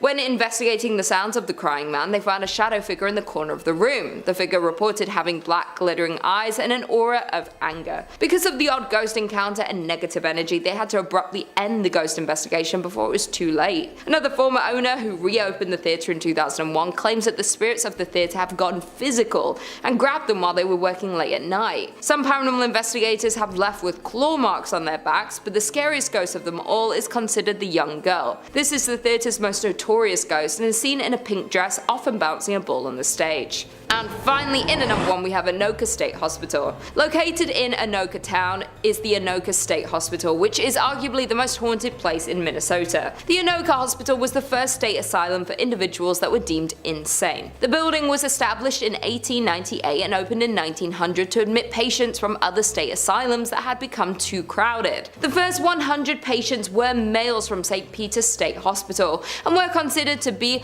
chronic incurables, men who had lost their minds due to heredity, causes, or environment. In 1906, 115 women were also transferred to the asylum from St. Peter's State Hospital. Residents were not to receive any type of treatment at this asylum, as this was the final stop for them until they passed away. And passed they did. A total of 86 of the original patients were buried in numbered graves in the asylum cemetery. The original name of the institution was Anoka State Asylum, but in an attempt to soften the image, they changed its name in 1937 to the Anoka State Hospital. Although the name was kinder and gentler, treatment at the facility was not. Patients were subjected to medical experiments and suffered both mental and physical harm. The original hospital complex closed in 1999, and residents were transferred to a new facility located close by. The buildings and property were then given to Anoka County to use for offices and to house the county workhouse. The remainder of the buildings were closed and boarded up. With such a terrifying past, it is no wonder that the Anoka State Hospital has been rumored to house the spirits of past patients. Former employees have reported that while unusual occurrences happen throughout the buildings, the most paranormal activities are linked to the tunnels located below the buildings. These tunnels were used as a way of transferring patients from one building to another without risking escape. Ironically, many patients believed these tunnels would lead them to freedom, and so they tried to escape by going down into them, but after a few twists and turns, escapees realized that the tunnels were more of a maze than an escape route. Without an understanding of where each tunnel went and how they joined together, it was easy to get hopelessly lost in them. Several escapees became so disorientated and distraught that they took the only way out that they felt was left to them and ended their lives. For years, employees would report hearing footsteps trudging through the tunnels, stopping, pausing. There was also reports of whispering and low voices in conversation, but the words were not understood. The paranormal activities became so rampant that most employees refused to use the tunnels because they were just too eerie. Today, only maintenance and security are allowed in them. Today, the county owns the buildings that made up the former insane asylum complex. Although the complex was eligible for the National Register of Historic Places, it appears that time has passed. The current buildings are in a state of extreme disrepair. Coming in at number 5, we have Mizpah Hotel. Named after the Mizpah mine, the hotel was opened in 1905. The hotel is considered a historic beacon of central Nevada's mining boom that came and went and left behind a trail of ghost towns, and is located between Las Vegas and Reno in Tonopah, Nevada, which has a population of around 2,000. Due to it being originally opened at the height of Tonopah's silver boom, it hosted celebrities and wealthy investors. The famous celebrities that have been linked to the hotel are Howard Hughes, Jack Dempsey, and Wyatt Earp. Additionally, at the time, it was the tallest building in Nevada and was one of the first luxury hotels in the state. At the time that it was built, it was heralded as a sign of Tonopah's prosperity, as it was displayed on newspaper headlines, proudly displayed in the Mizpah during the area. However, over time, several accidents and crimes took place on the hotel grounds, making the hotel need to close and reopen several times, most recently in 2011 after being closed and boarded up for 10 years. The hotel is considered haunted and is known for the story of the Lady in Red. The Lady in Red was a high-class adult worker who lived in the top floor of the Mizpah. She sadly lost her life at the hands of a man in the hotel by her lover. Her lover wanted her to give up her work for him, though she did not want to do that. Due to the disagreement, she sadly met her fate in the hotel. The room where paranormal activity is most active would be the room where she lost her life, and it's considered the Lady in Red's room. And it is the very room you can now book and stay in on the top floor. There have been reports from guests and staff of the Lady in Red being seen riding the elevator, while other reports of hearing her whisper in the guests and staff ears. Additionally, she is known to leave pearls in the bed of guests that she is fond of. That being said, the Lady in Red is not the only spirit that haunts the hotel, as there is a nameless soldier who died in the hotel, and unfortunately they never were able to be identified. It has been reported that the soldier haunts the 3rd and 4th floors. Guests have also reported of a force tugging at the back of their shirts and unexplained giggling, while others report the inability to sleep because they felt as if someone was standing next to the bed watching them all night. The Mizpah Hotel has been named the most haunted hotel in America, and for a good reason. In at number 4, we have Goldfield Hotel. Located in Goldfield, Nevada, you'll find the Goldfield Hotel. The hotel opened in 1902 and formed a large crowd of visitors and guests in its early years of operation. In its early years, the Goldfield Hotel was visited by politicians, bankers, and gunslingers. Built in the heart of the town, the Goldfield Hotel was one of the most sought out buildings in Goldfield and was known as the finest hotel between San Francisco and Denver. The man behind the hotel was George Wingfield, a successful and wealthy banker, mining magnate, and joint owner of the booming Goldfield Consolidated Mines Company. However, as with many boom towns, Goldfield's mines eventually dried up, causing the population and stream of hotel guests began to dwindle. The hotel went through a series of owners, from private owners to the US Army during World War II, and now is owned by Red Roberts' son. The Goldfield Hotel was once the most spectacular hotel in the state of Nevada, but today operates under a different notion as one of the most haunted places in Nevada, if not the entire United States. The most known ghost story is of a woman named Elizabeth who was speculated to be George Wingfield's mistress. Elizabeth became pregnant with Wingfield's child, and to protect his marriage, George paid her to stay away, though he grew fearful that he would get exposed for cheating on his wife. Therefore, George ultimately locked her in room 109 throughout her entire pregnancy. Wingfield fed her food and water to keep her alive until the child was born, but then Elizabeth disappeared altogether and was never to be seen again. Many guests touring the Goldfield Hotel have claimed to see Elizabeth's ghost, and some even claim to hear crying, notably calling out for her child. George's ghost is also said to haunt the hotel, with guests reporting to the lingering smell of cigars and ashes being left on the floor. Those aren't the only ghosts that haunt the Goldfield Hotel, as other spirits of those who lost their lives on the grounds of Goldfield have been reported to be seen lurking in the halls and lobby of the old hotel. In at number 3 we have Bobby Spring Ranch. Located just outside the glitz of the Las Vegas Strip sits a plot of land that takes visitors to another time and place. That land is known as the haunted Bonnie Springs Ranch. Originally built in 1843, the ranch was used as a stopover for the wagon trains going to California. While in 1958 the ranch was renovated and opened to the public as a tourist attraction with stables, a restaurant and a petting zoo. Later a functioning saloon, shops, wax museum, wedding chapel and replica schoolhouse were added to the ranch.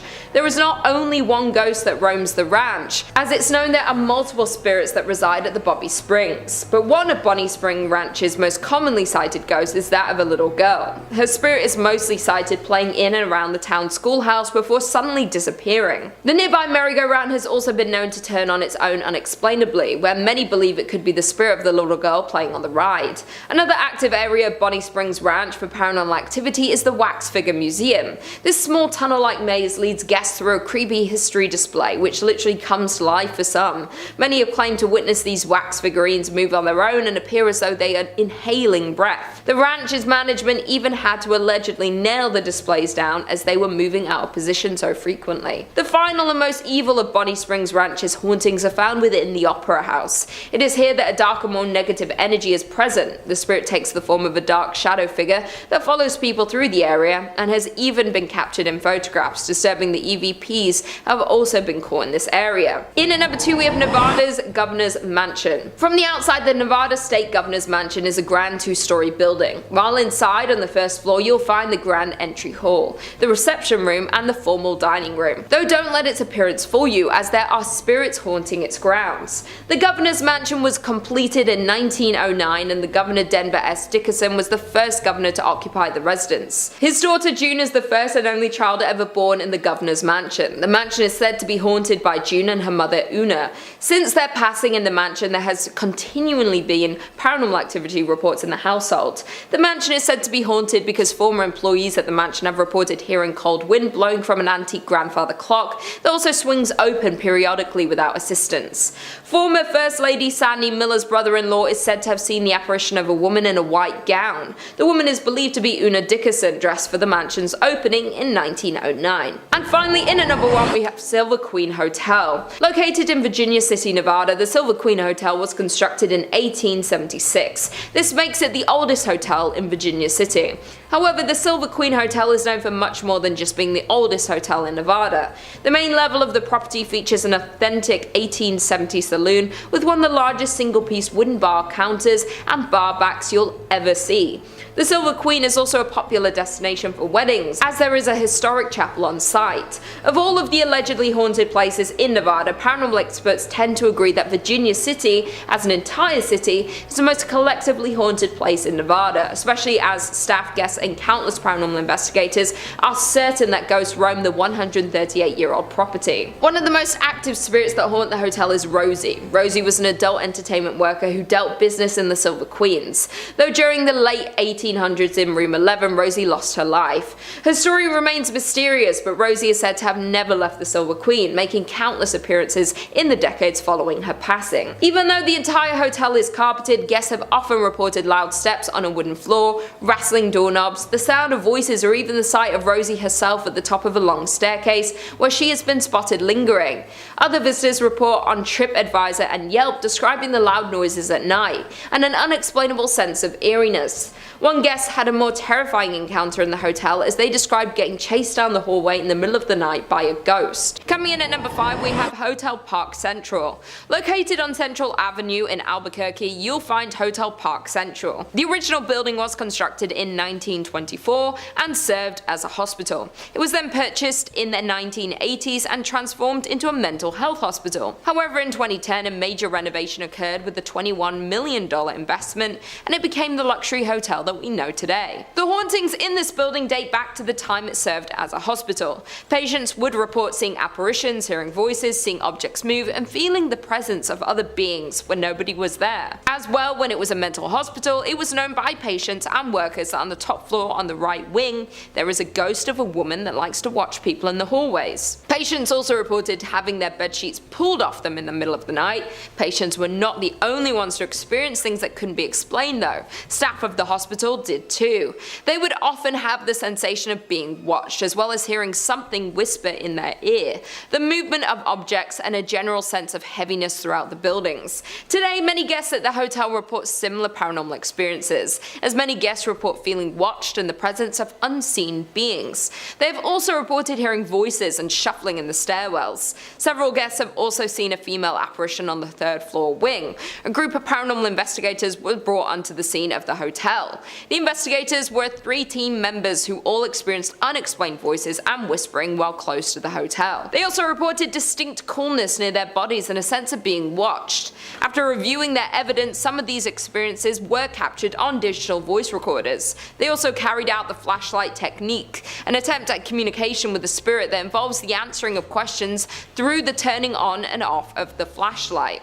This was a success, with several responses captured on video. In at number 4 we have the St. James Hotel. Built in 1972 by Henry Lambert, the St. James Hotel was established. Found in Cimarron, New Mexico, the hotel is known to be one of the most haunted places in America. The St. James Hotel is said to remain host to several restless spirits. Both the owners and the hotel guests will tell you that many unexplained events haunt it. Several psychics have visited the hotel and specifically identified 3 spirits and many others who passed through to relive their experiences. The hotel's 2nd floor is the most active, with stories of cold spots and the smell of cigar smoke lingering in the halls. A prior manager commented about the spirits that linger in the hotel and said, "You never see them, but you do feel and hear them."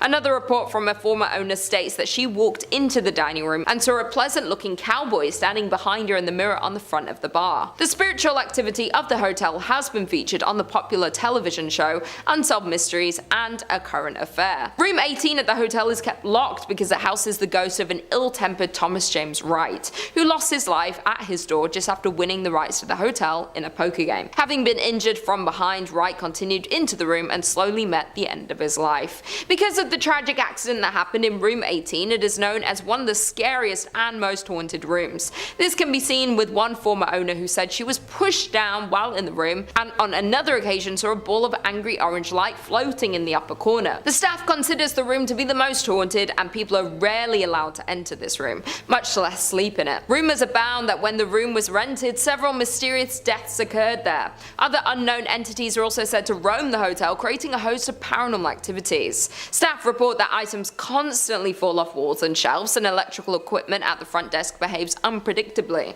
Others have reported cold spots throughout the historic inn, lights that seemingly turn on by themselves, feelings of being watched by unseen eyes, and cameras that cease to work inside the hotel, strangely returning to normal after leaving St. James. In at number 3 we have Kymo Theatre. Built in 1927, this grand palace of a theatre certainly is a masterpiece of Pablo Deco fused with Art Deco.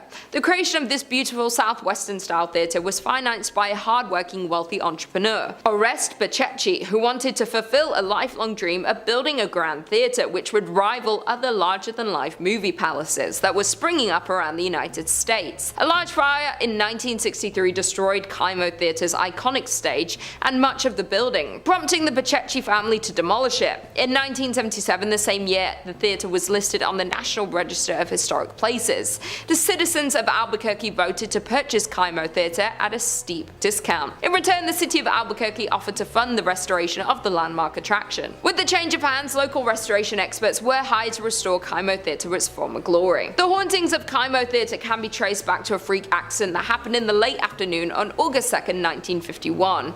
Back then, hundreds of moviegoers were in Kymo Theatre to catch the latest films. Without warning, a water heater located in the theatre's lobby exploded, sending scalding hot steam and plaster into the air. A total of 8 people were injured in the accident, including one person losing their life, Bobby Darnell. Since then, the theatre is said to be haunted by the ghost of Bobby. Performers and staff of Kymo Theatre have all reported strange and unexplainable activities happening in the theatre. In particular, donuts placed backstage for performers would often go missing. To appease the spirit of Bobby, an altar was erected beneath the stairs to the dressing rooms. Toys, sweets and donuts would be placed before every major performance to ensure the success of each show. Those who didn't would face a disastrous performance. Kymo Theatre's technical manager Dennis Potter recounted an incident in December 1986 when the donuts were removed by Andrew Shear, director of A Christmas Carol, just minutes before the first show. It did not take long before the disaster occurred. Electrical cables fell, lights exploded, doors on the set opened without warning, and performers had forgotten their lines. After the end of the disastrous show, the donuts were promptly replaced and the next show went off without a hiccup. However, an interview with Andrew contradicted the Potter's story, with the former claiming that the donuts were never removed or replaced. Apart from the unexplainable disruptions, staff working at Kymo Theatre have also reported seeing the ghost of Bobby, dressed in a striped shirt and blue pants. The ghost of Bobby is often seen loitering on the lobby staircase, looking for the next victim of his harmless shenanigans. In at number 2 we have La Fonda Hotel. Standing in Santa Fe, New Mexico, there is the historic La Fonda Hotel. Over the years, the hotel was destroyed and rebuilt several times over. In 1821, when Captain William Becknell blazed the path of what would become known as the Santa Fe Trail, he stayed at a La Fonda where the trail terminated at the town central plaza. As more and more pioneers traveled the Santa Fe Trail, the La Fonda became a popular destination for trappers, traders, mountain men, soldiers, politicians, and the like. The current La Fonda was built in 1922 on the site of the previous inns. In 1925, it was acquired by the Atchison, Topeka Santa Fe Railroad, which leased it to Fred Harvey. For more than 40 years, from 1926 to 1968, La Fonda was one of the famous Harvey houses, a renowned chain of fine hotels. Today, the La Fonda Hotel is said to host not only travelers visiting Santa Fe, but also several ghosts.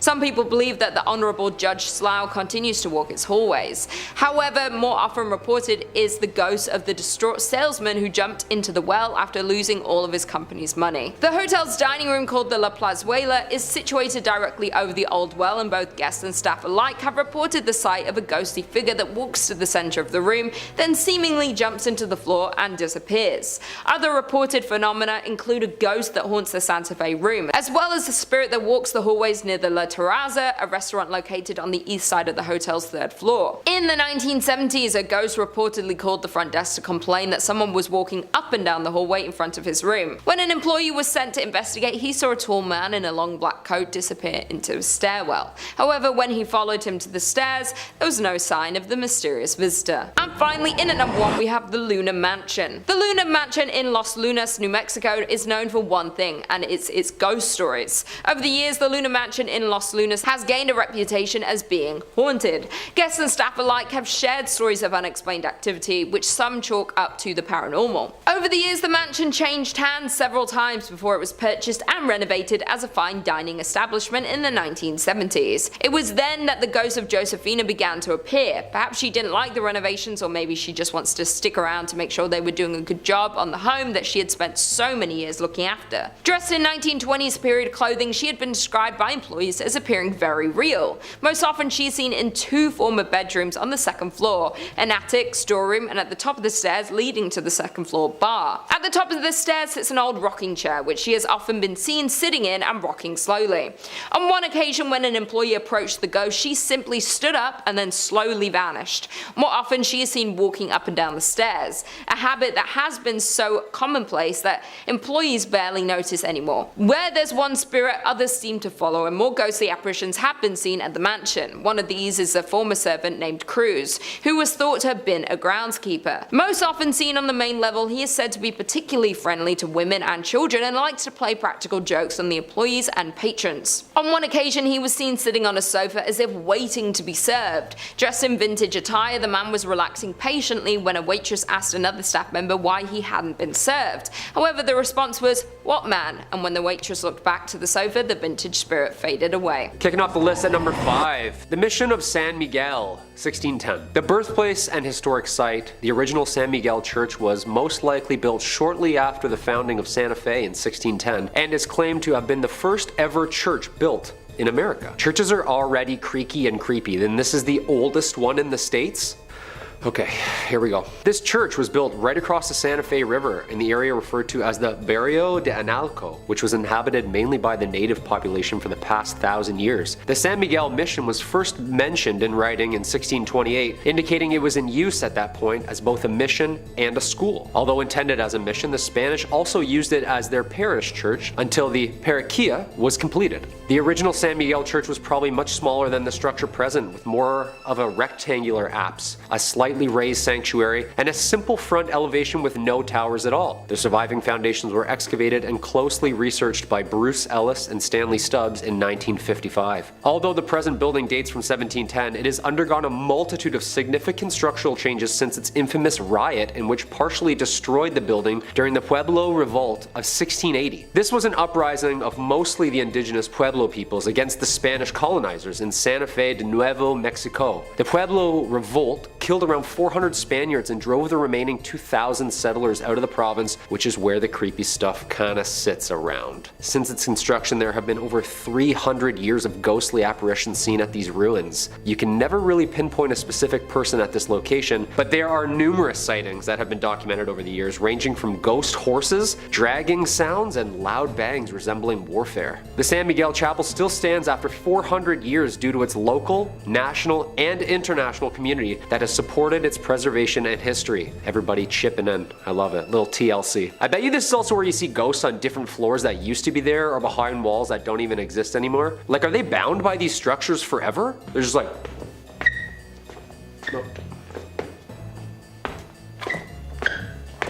Forever? Number 4, La Posada Hotel, 1882. Located at 330 East Palace Avenue in Santa Fe, New Mexico, La Posada Hotel is more than 100 years old, finishing construction in 1884. A lively and prominent spot for celebrities in town during the 1900s, it was originally built to be the home of Mr. Abraham and Mrs. Julia Stabb.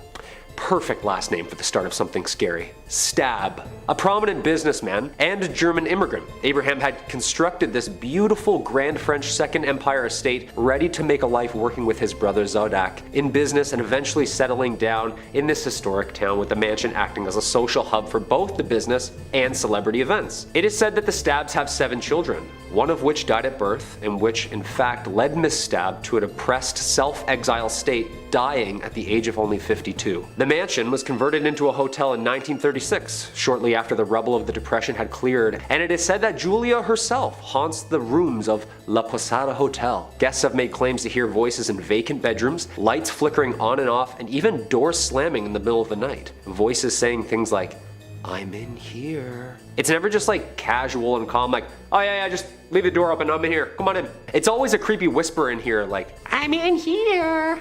Too creepy. La Posada Hotel Resort and Spa still remains one of New Mexico's most haunted hotels and is active and encourages overnighters to check out the Julia Stabb package, which involves a ghostly tour, history lesson of the grounds, a lovely dinner away from the kids, and a day done right by the pool or spa. Unfortunately, I won't be taking them up on the Stabb package at any time soon. Not at all. No chance. I hear one thing in the middle of the night and I'm out, and I'm up quickly. 12 seconds flat. I'm just like... Number 3, the Old State Penitentiary, 1885. The Old State is located 15 miles south of central Santa Fe and is an active men's maximum security prison that was built in 1885. Acting as a prison system for the US, the prison saw 3 massive riots in its entirety, including 1922, 1953, and the worst and most bloody riot of all, 1980. One of the worst prison riots in American history. It's presumed to be the reason behind its haunting reputation. On February 2nd, 1980, several inmates initiated a riot which led to the inmates gaining control over the prison for a full day and a half. Unfortunately, at the time, post-70s, the prison was overcrowded, underfunded, and riddled with untrained, fresh-faced security guards, with the rampant need for excess bodies due to the overgrowing inmate count. After escaping and organizing this event, the cellmates then tortured 12 prison guards and brutally murdered 33 other inmates. These riots soon became medieval in nature. gruesome, and truly evil. The most famous area for paranormal sightings can be heard and seen around cell block 4. Men here were brutally butchered, dismembered, decapitated, and some even hung up on the cells and burned alive. This section of the prison was closed in 1998 and is now referred to as Old Main. As if that history isn't dark enough, witnesses and researchers claim that there's a ton of spirits that roam this prison. Dark figures and ghostly shadows have been seen roaming the cells and halls, unexplainable slamming of cell doors, men's voices, strange noises, and even echoed screams can be heard at this location. This is why I don't even jaywalk, people. Stay a couple nights at this haunted prison looking at axe marks on the ground? Yeah, no, I'm getting my phone out right away. I know exactly who I'm gonna call. Yeah. Number 2, the Amador Hotel. Located at 251 West Amador Street at the corner of Water Street and Las Cruces, which translates to the Crosses, an area in New Mexico spanning as far back as the settled early 1800s, was thought to be an early mass gravesite for the amount of crosses present in the city. The Amador Hotel has stood serving the community in multiple ways over the years, including a courthouse, a post office, a bank, hotel, and even a county office center. Yeah, can I get 2 stamps, please? Thanks. Built in 1866, the Amador Hotel is a popular Las Cruces ghost tour, and some of the rooms were even used as jail cells. Hey, you're grounded for 15 years to life, I don't know. The courthouse was completed in 1885. Amador added another story to the remaining structure, and Amador Hall became a community center where people conversed in drinking and in storytelling. During tours, guests have reported seeing shadowy figures lurking in the hallways, numerous cold spots, flashlights turning on and off by themselves, and having their arms even touched or scratched. Oh yeah, that's it. Just a little to the left. That's perfect. Some even say it's the work of a little ghost girl named Annie, who frequently visits the room on the 2nd floor, giggling. Like, giggling is great and all until like a 200-year-old spirit giggles right in your face. Like, what is still funny? This is terrifying. Joke must have been that good. Little ghost girls? Yeah, that's the scariest ghosts imaginable. 100%. The Amador Hotel ghost tour starts at 8 p.m. and during a visit through the tour of the grounds, history and ghost hunting begins. I'm a strict matinee ghost hunter myself, only during the day, or never. Or like around brunch, that's like perfect, nice and sunny. And coming in at number 1, Double Eagle Restaurant. If you're heading down to Masala, New Mexico this weekend and enjoy burgers and ghost stories, well, then the Double Eagle Restaurant is a must stop for you. Known not only for the world's largest green pepper chili burger, this blast from the past decorated head to toe in its luxurious upscale Victorian decor is now the home to 2 prominent and active restaurants, the Double Eagle and Pepper's Cafe. Alright, here we go, let's dive in. Possibly the world's most haunted restaurants, originally owned by the Mace family, owning one of the leading and most lucrative import-export businesses in Santa Fe, was Senor and Senora Mace. Senora Mace expected only the best for her eldest son, Armando. Mothers and their sons, right? Always imaginarily wiping something off their faces. Come here, there's more. There is grim history here, involving 2 forbidden star-crossed lovers and a pair of sewing scissors. Thank you.